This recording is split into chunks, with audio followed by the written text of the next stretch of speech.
الحمد لله رب العالمين، والصلاة والسلام أتمان الأكملان على سيد الأنبياء والمرسلين سيدنا ونبينا محمد وعلى آله وأصحابه أجمعين، ومن اهتدى بهديه واستنى بسنته إلى يوم الدين.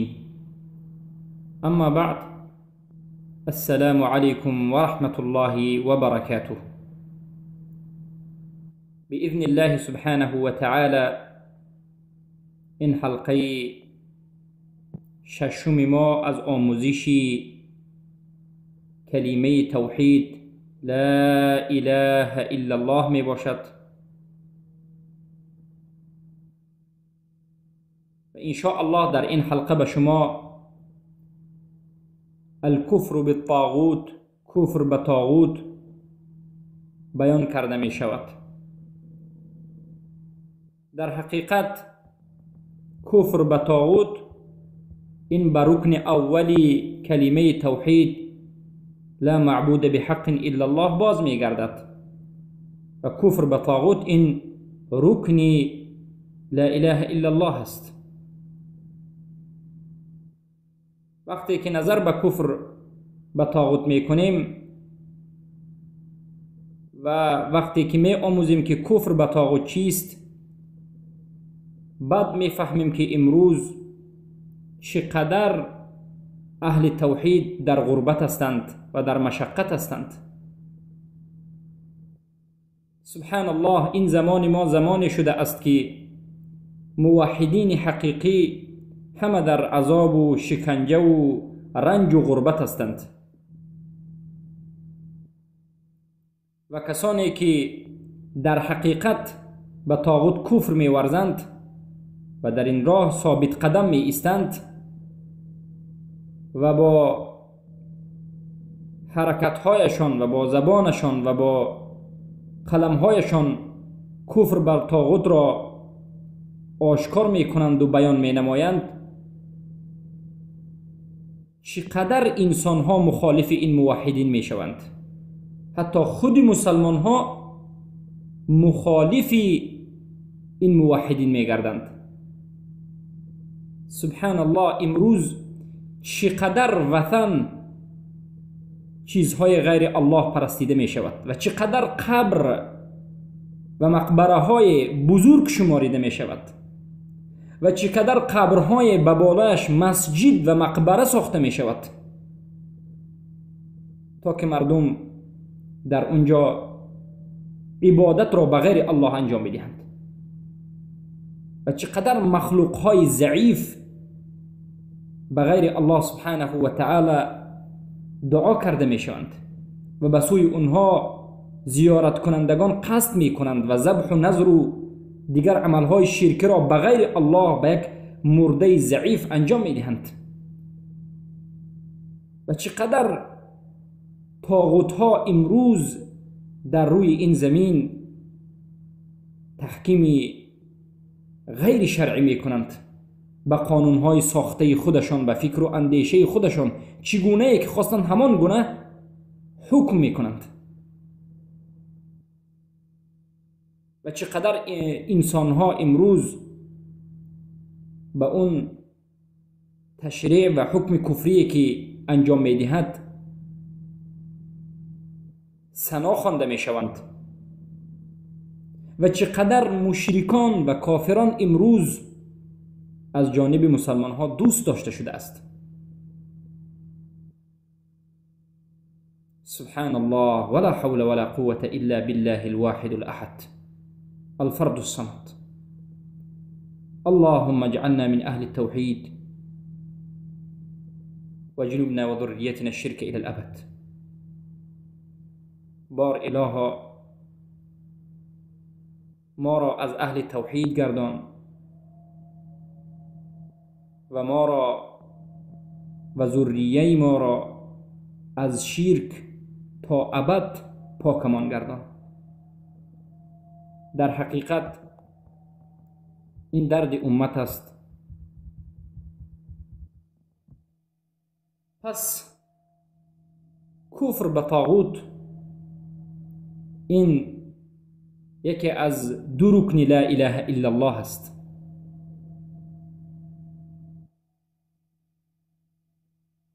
معنای طاغوت چیست؟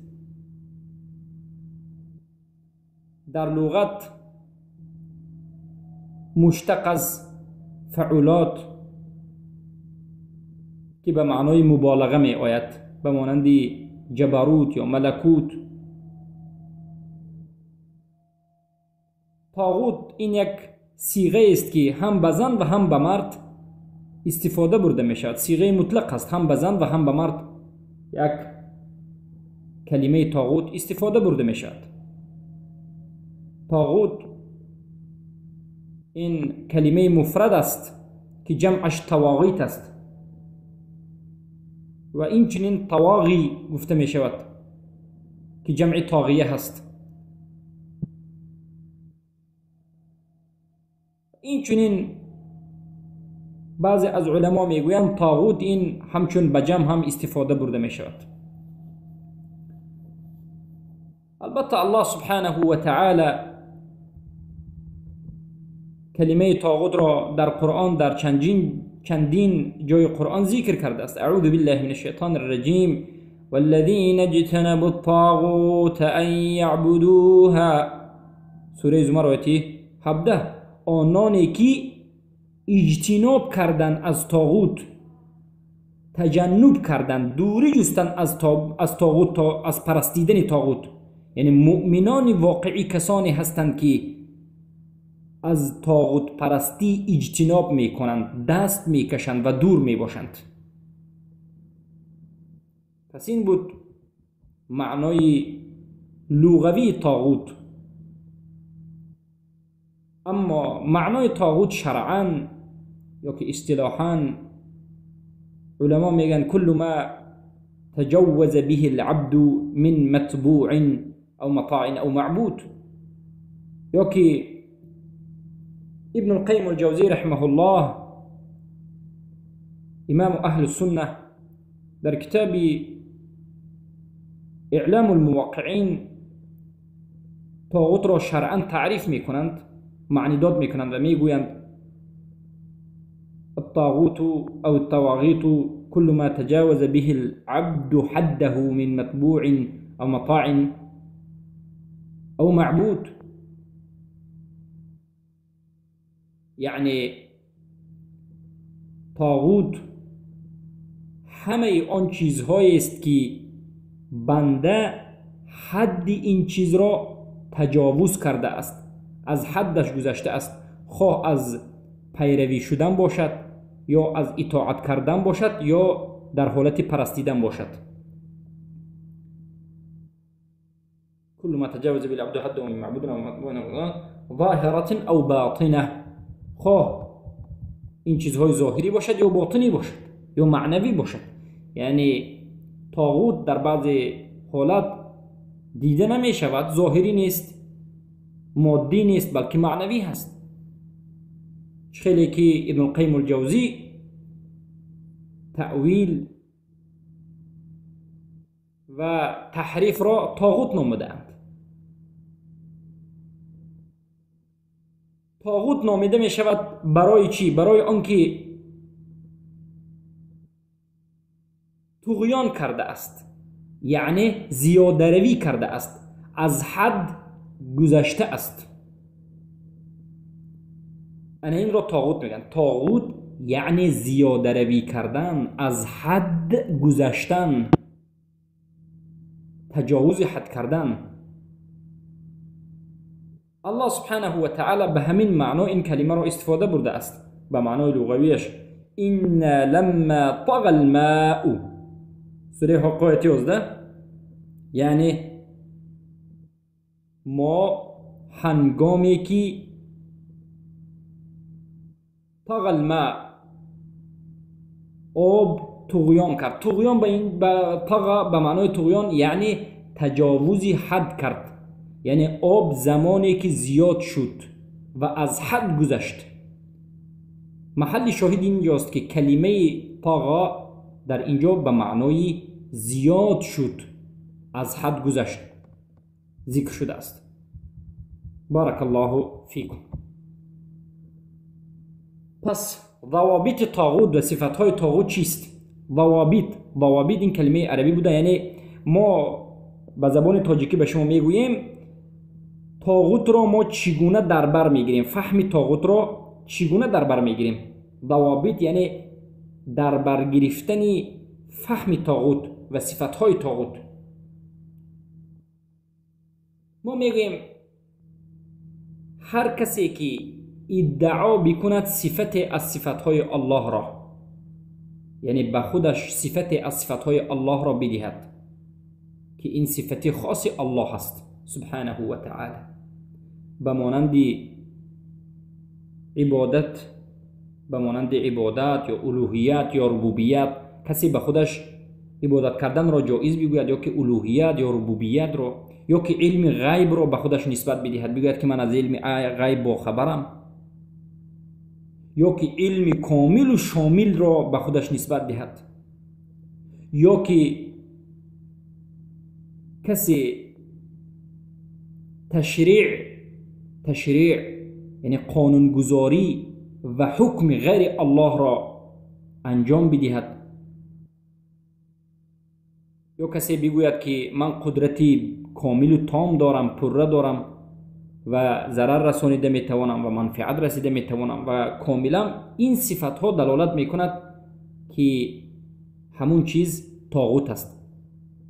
این صفت ها صفت های طاغوت است، یعنی کسی که همین صفت ها را به خودش نسبت میدهد یا ادعا به همین صفت ها میکند، دعوای همین صفت ها را میکند، انمین طاغوت است،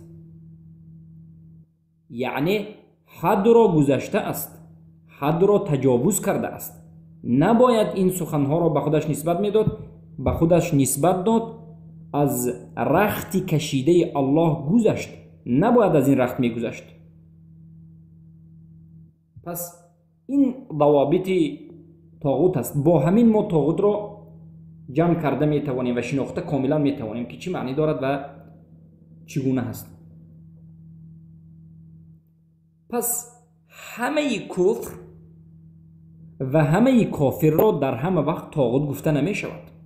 امروز در بعض حالت برادران را مشاهده میکنیم که بسیار چیز را یا همه چیز را، همه نمود کافر یا همه نمود کفر را طاغوت میگویند و طاغوت مینامند. این درست نیست. همه کفر و همه کافر طاغوت نیست. پس طاغوت همان است که از حد گذشته باشد، زیاده روی کند و از حد بگذرد، یعنی در کفر و در ظلم، در کفر کردن و در ظلم کردن و در طغیان کردن و جبر و ظلم در بالای مردم کردن زیاده روی بکند، از حد بگذرد، انا این را طاغوت گفته میشد.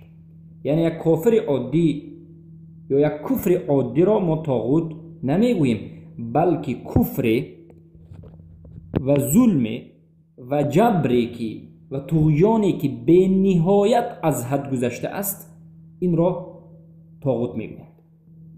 بارک الله فیکم. پس طاغوت به خودش قسم ها دارد و طاغوت نمودها دارد و نوعها دارد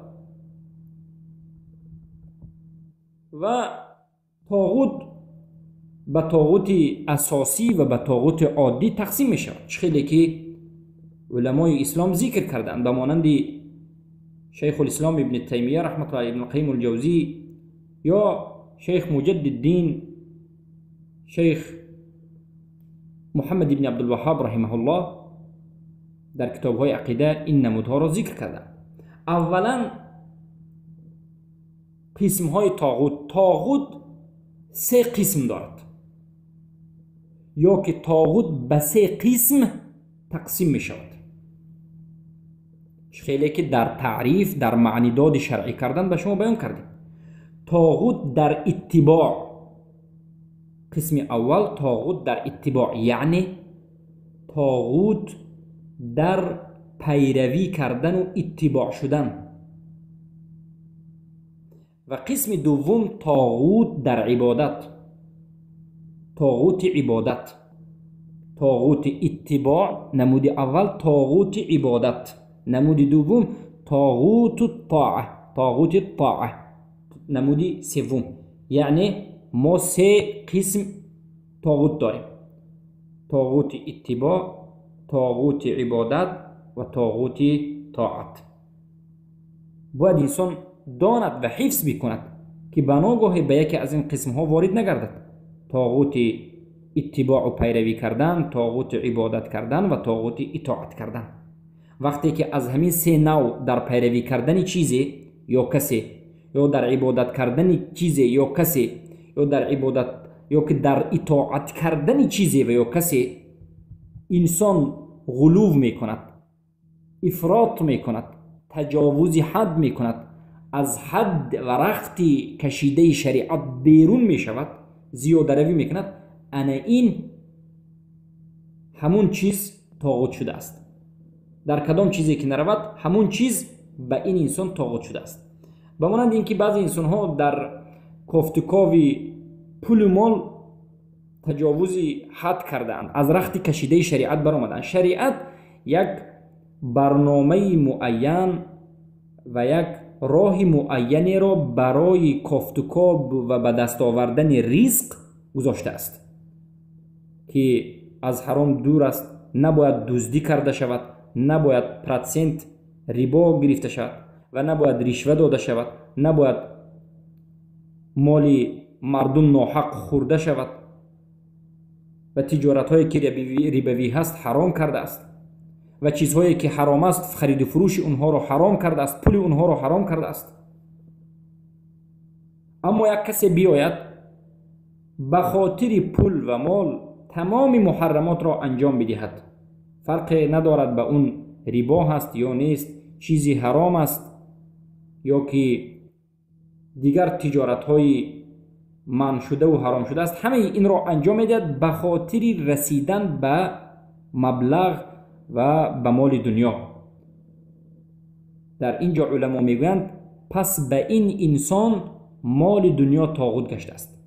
طاغوتش مال است، طاغوتش دنیا هست، چرا که به خاطر به دنیا رسیدن تمام حد را تجاوز کرده است و گذشته است، به وی فرق حلال و حرام باقی نمانده است. اینچنین همه چیز را شما میتوانید قیاس به همین بکنید.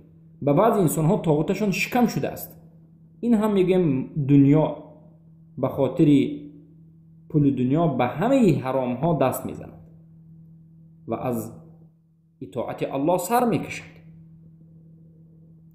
و بعضی انسان ها به سبب اطاعت کردن غیر رسول و غیر الله سبحانه و تعالی، اطاعت کردن به حاکم، به رئیس، به کسی چنان اطاعت کرده اند که دین الله را فراموش کرده اند.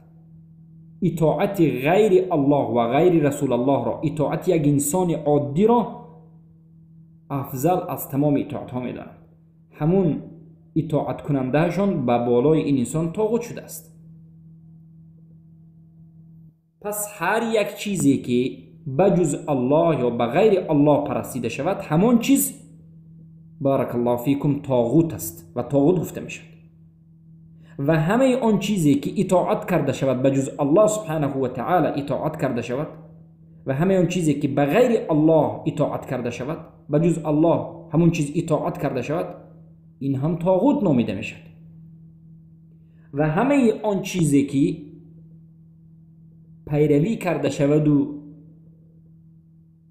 متابعت کرده شود بجز الله سبحانه و تعالی، این طاغوت است. چگونه که این مسئله را شیخ العلامه ابن القیم رحمه الله در کتابی به نهایت مفید و فایده بخش و بزرگ به طالب العلم در کتاب اعلام الموقعین ذکر کردند.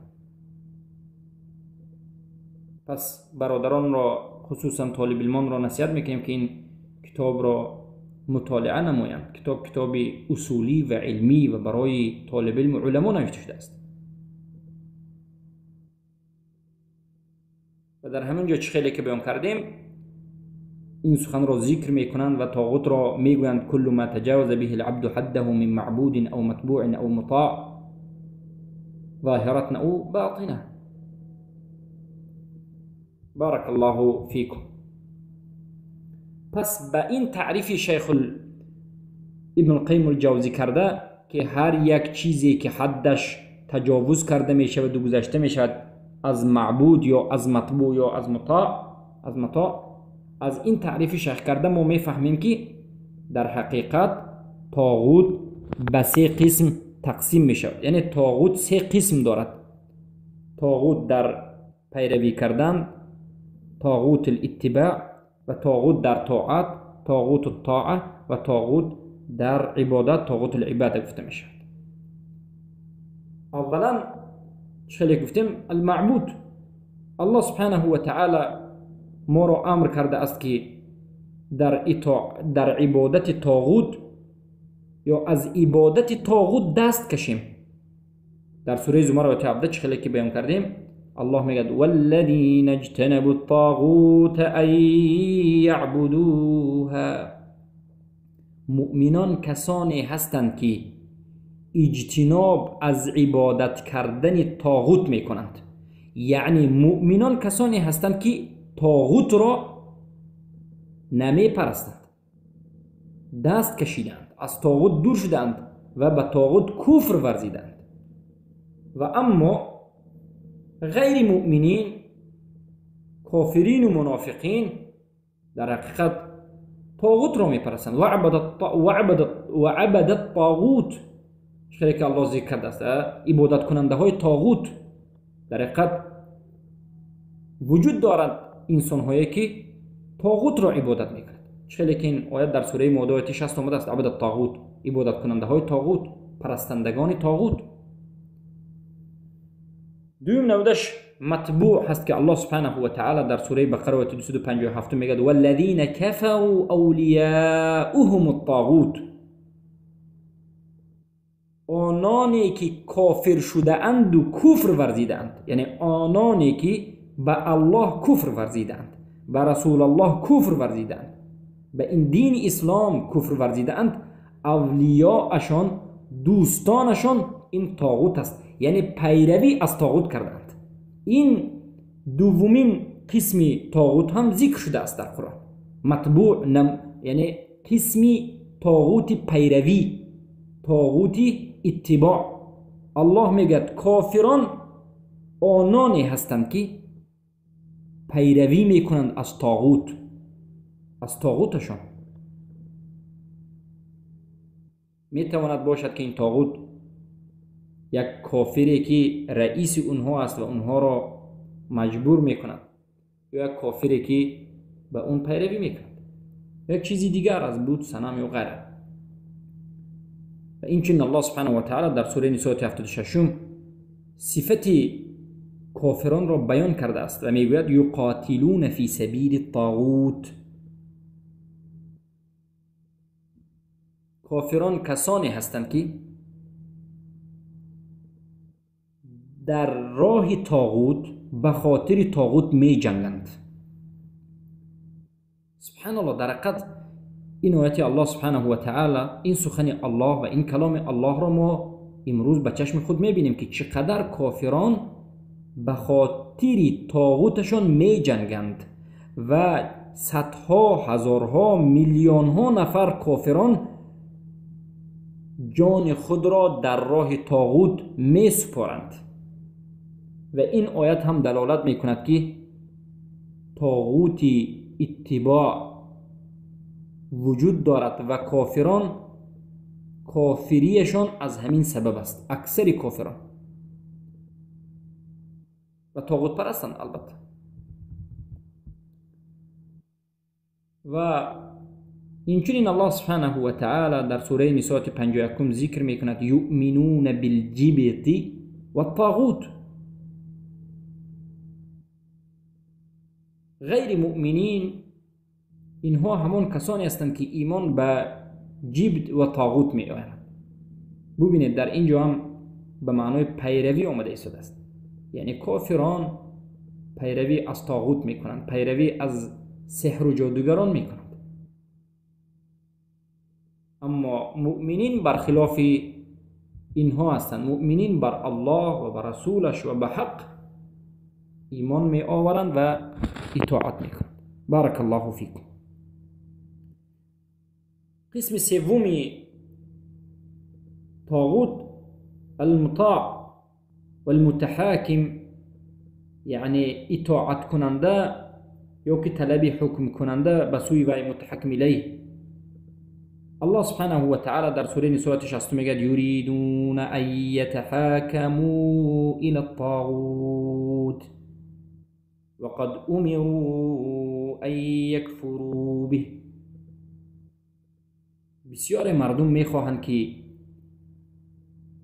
تحاکمشان، قضاوتشان در نزد طاغوت یا به سوی طاغوت گردانیده شد. میخواهند که در نزد طاغوت یا به سوی طاغوت برای حل و فصل کردن مشکلاتشان بروند. یعنی میخواهند که مشکلی اونها را طاغوت ها قضاوت بکنند، سودیه شوند.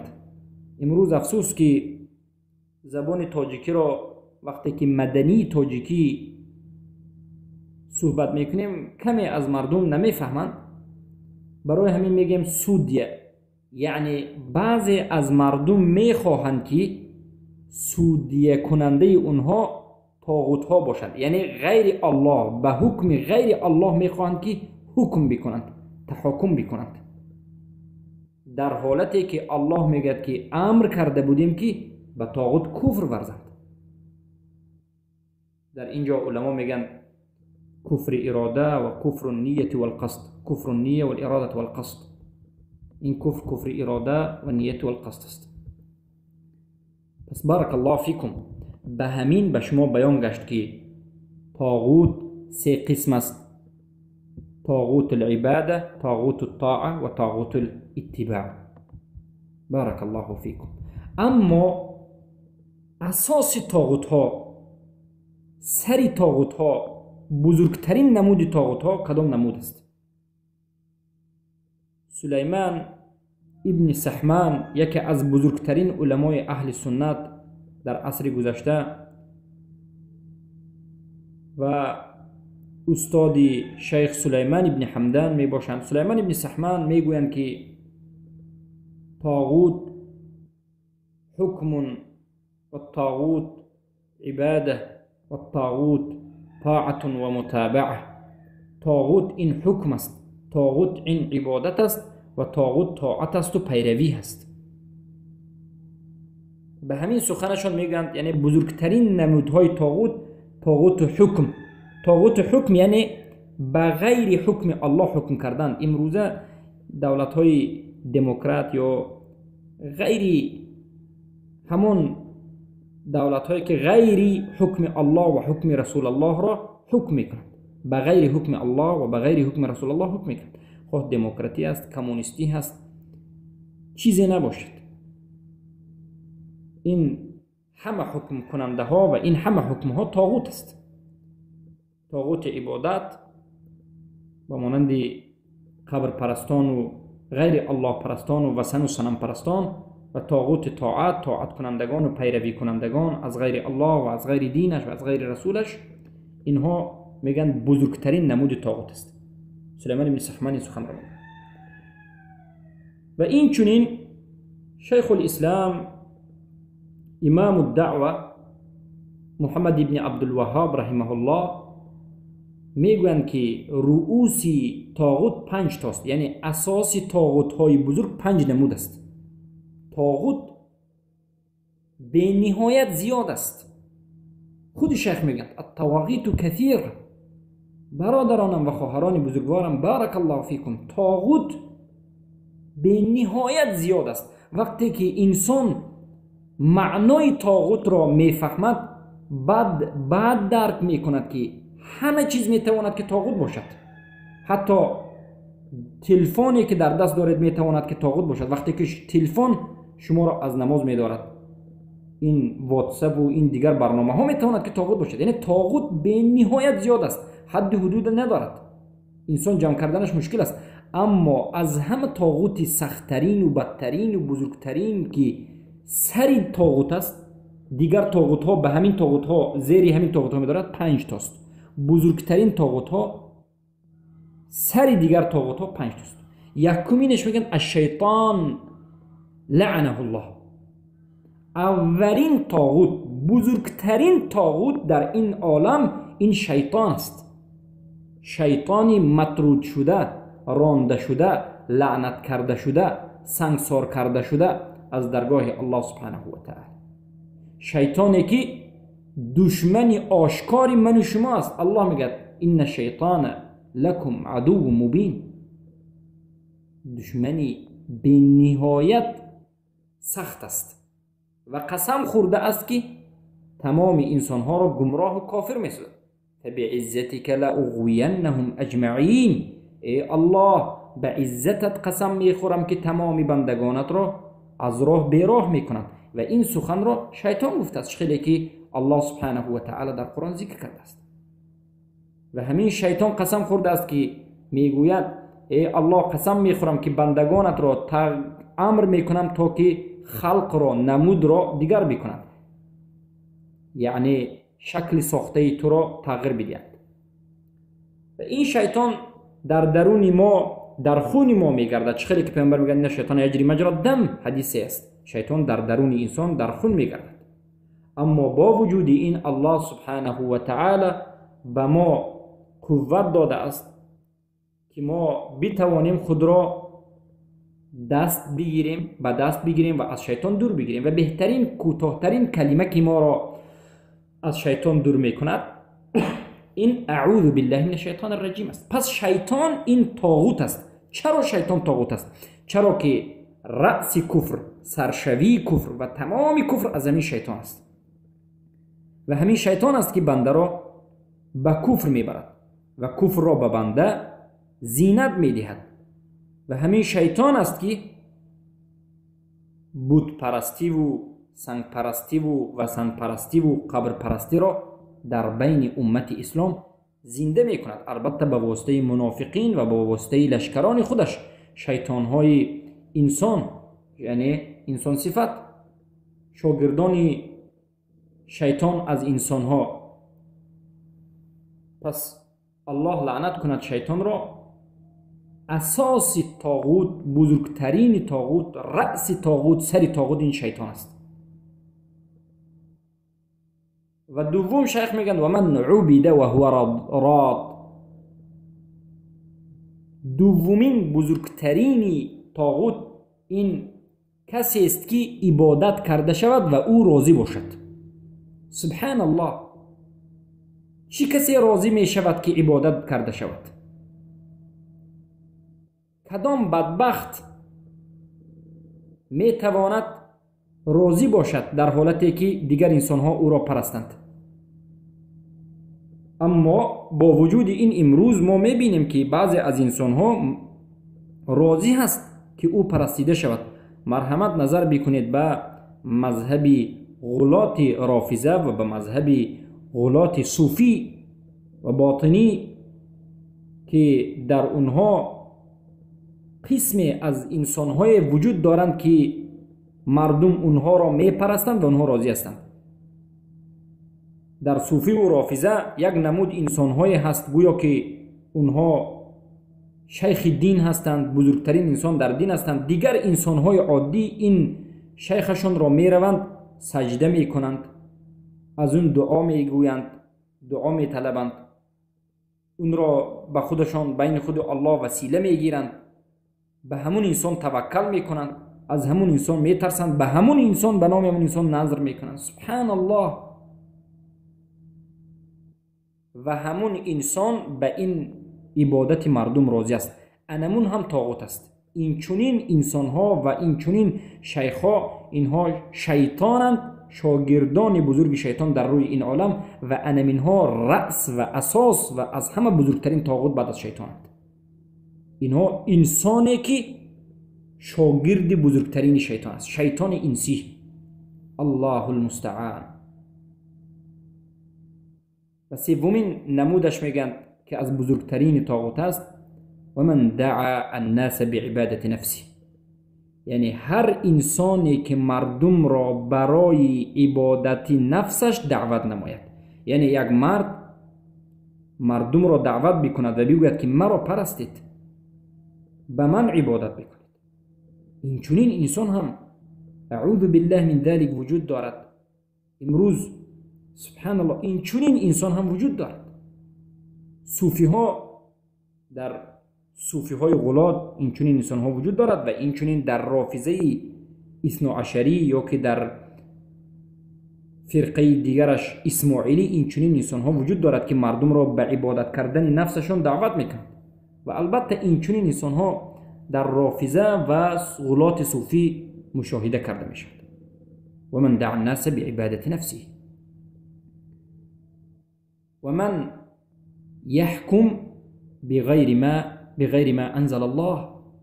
چهارمین سختترین طاغوت و چهارمین بزرگترین طاغوت این کسی است که بغیر حکم الله حکم نماید. بارک الله فیکم.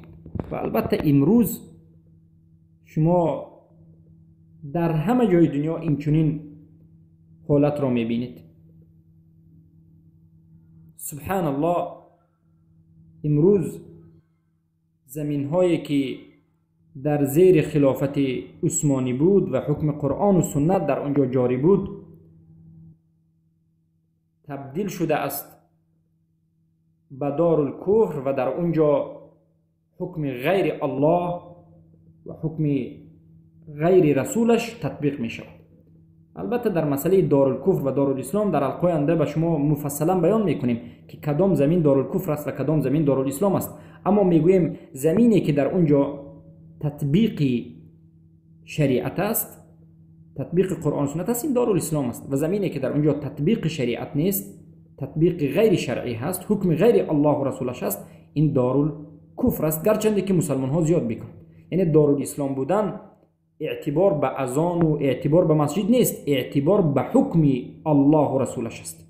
علما میگویند یک زمین، یک منطقه همه اش اهل کتاب باشد، یهود و یا نصارا، لیکن در اینجا حکم الله و رسول باشد، مقصد یهود و نصارا اگر جزیه بدهند اینجا دارالاسلام است. اما یک منطقه همه مسلمان ها زندگی بکنند اما کافرها در حکومت بنشینند و حکم غیر الله کرده شود، اینجا دارالکفر است. پس بارک الله فیکم. حکم کردن به غیر حکم الله امروز وجود دارد. میگن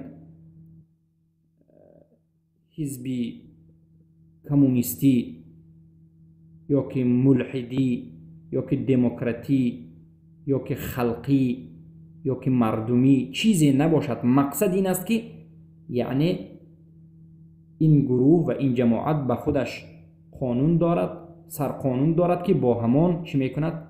تطبیق حکمداری، حکم را میدارد و به گناه ها و به جنایت ها جزا میدهد که البته این بزرگترین طاغوت است و این کفر است. البته در این مسئله در قسم شرک به شما بیان میکنیم، شرک الحکم ان شاء الله مفصلا بیان کرده میشه، اما باید شما دانید که این چگونه کفر است. پس پنجمین نمود بزرگترین کفر طاغوت این ادعای علم الغیب. و من یدعی علم الغیب، هر کسی که ادعای علم غیب بکند، به مانند ساحران و جادوگران و فالبینان که امروز نامهای خبیث خود را تغییر دادند و طبیب گشتند. طبیبانی که جاهلند و غیر از غیبگویی و دروغگویی به دیگر چیز مشغول نیستند و مال مردم را باطلانه میخورند. و البته سحر و جادو کفر است و ساحران و جادوگران کافرند. ساحر و جادوگر و فالبین که ادعای علم غیب میکند کافرند و به نزد اونها کسی که میرود و به سخن اونها گوش میدهد 40 روزه نمازش قبول نخواهد شد، اما باید نمازش را بخواند. و هر کسی که به نزد ساحر و جادوگر و فالبین می رود و سخنش را تصدیق میکند کافر می شود با آن چیزی که به پیامبر صلی الله علیه و سلم آمده است. من تعرفا او کاهنا فصدق بما یقول فقد کفر بما انزل علی محمد صلی الله علیه و سلم. اما کسی که برای دعوت اونها، برای رد زدن اونها، برای بیان حق به اونها، برای امر معروف و نهی از منکر می رود، البته این وظیفه طالب العلماء است که جایز است. بارک الله فیکم. پس پنجمین و بزرگترین طاغوت و کفر که تجاوز حد کرده است، حد را گذشته است و کفر را و ظلم و جبر را در حق مردم، در حق خودش و کفر را در حق دین و اسلام انجام داده است، این کسی است که دعوای علم غیب بکند. چرا که لا یعلم الغیب الا الله، غیب را بجز الله کسی نمیتواند که بگوید و بداند. و آیه های زیاد وجود دارد. حتی الله سبحانه و تعالی به پیامبر صلی الله علیه و سلم امر میکند و میگوید در اول آیه قل، و در دوام آیه میگه که لا اعلم الغیب، ای محمد بگو که من غیب را نمیدانم. پیامبر صلی الله علیه و سلم غیب را نمیدانستند، مطلقاً غیب را نمیدانستند. همان وقت میدانستند که الله سبحانه و تعالی به پیامبر غیب را خبر میدهد. یعنی پیامبر کی خواستند غیب را نمیتوانستند که بگویند. چرا که در آیات آمده است که الله سبحانه و تعالی به پیامبر میگوید که بگو ولو كنت اعلم الغیب لاستكثرت من الخير وما مسني السوء. ای مردم، اگر من غیب را میدانستم به من هیچ ضرری نمی رسید و همیشه من به خیر زندگی میکردم. سبحان الله. پیامبر صلی الله علیه و سلم در جنگ احد شکست خوردند، دندون شهادتشان، دندانشان شکست و مریض می شدند و حتی سحر شدند. پیامبر صلی الله علیه و سلم همه اینها را پیش از این واقعه نفهمیده بودند و این دلیل میکرد که پیامبر صلی الله علیه و غیب را مطلقاً نمیدانستند و این عقیده اهل سنت و الجماعت است. پس چی برسد به غیر رسول الله، چی برسد به دیگر انسان ها که الله سبحانه و تعالی غیر از رسولش و نبیش به دیگر انسان ها هیچ راضی نشده است که از غیبش بدهد. در آیات میگه الا من ارتضى من رسوله، الله فقط از رسولان، از کسی که از رسولان خواسته باشد به اونها جزء از غیب را داده است. یعنی در حالتهای ضروری میداد، نه مطلق. اما به غیر رسولان و انبیا الله سبحانه و تعالی به انسانهای عادی هیچ غیبی را نداده است. و امروز هر کسی که دعوای علم غیب بکند این کافر شده است و این طاغوت است و تجاوز حد کرده است و این باید توبه کند و از این راه گردد، وگرنه حکمش حکم قتل است و البته قتلش در دست امام مسلمان ها است. اگر دولت مسلمانی باشد این انسان را به قتل میرساند. پس بارک الله فیکم. این است نمودهای بزرگترین طاغوت. پس این چنین صورتها و نمودها هست. طاغوت صورتها و نمودها دارد. نمودهای طاغوت ها یعنی صورتها و نمودهای طاغوت ها چیست؟ تعصب در یک مذهب یا رویش کردن. بعضی انسان ها چنان تعصب و تقلید به مذهب میکنند که نص یعنی سخن آشکار الله و رسول الله را رد می نمایند. بارک الله فیکم. انا من تعصب و انا من تقلید صورت از صورتهای طاغوت است. بعضی انسان ها هستند وقتی که آیت آمد، حدیث رسول اکرم صلی الله علیه وسلم، حدیث صحیح آمد، حدیث 100% صحیح آمد، آیت را، حدیث را ترک می کند و سخن شیخش را، ایشانش را، استادش را می گیرد و تعصب می کند. البته در این حالت تعصبش و تقلیدش انمین نمود طاغوت است. یعنی شیخش را طاغوت گرفته است. امت اسلام باید سخن الله و رسول الله را از همه چیز پیش بگیرند. برادرانم و خواهران عزیزم، بارک الله فیکم، به من و شما واجب است که سخن رسول الله از همه تمام سخنها مقدم باشد. وقتی که حدیث صحیح به شما رسید، تمام سخنها را یک طرف گذارید. فرقی ندارد که اون سخن امام است یا ایشان است، چرا که سخن رسول الله این واجب الاتباع است، واجب است که ما پیروی بکنیم. پس این نمودی یکی از نمودهای صورتهای طاغوت بود. یا که امروز محاکمه های قانونی، سودهای قانونی و تشریعات و قانونگذاری کفری یا قبیله، این چنین قانونهایی که وجود دارد، این هم نمودی از نمودهای طاغوت است. و این چنین وطنیه، بعض شعارهای وطنی یا که قومگرایی، وطنگرایی، همه اینها نمودهای طاغوت است. بعضی انسانها وطن را طاغوت گرفتند، بعضی انسانها قومگرایی را طاغوت گرفتند، ملتگرایی. پس به خاطر وطن و به خاطر ملت و قوم ولا و برا و دوستی و دشمنی میکن، همه این نمودی طاغوت است و پیدایش طاغوت است. بارک الله فیکم. با همین صحبت خود را به پایان میرسانیم و در حلقه آینده باقی مانده از مسائلی که تعلق به طاغوت دارد ان شاء الله به شما ذکر کرده می شود. السلام علیکم و رحمت الله و برکاته.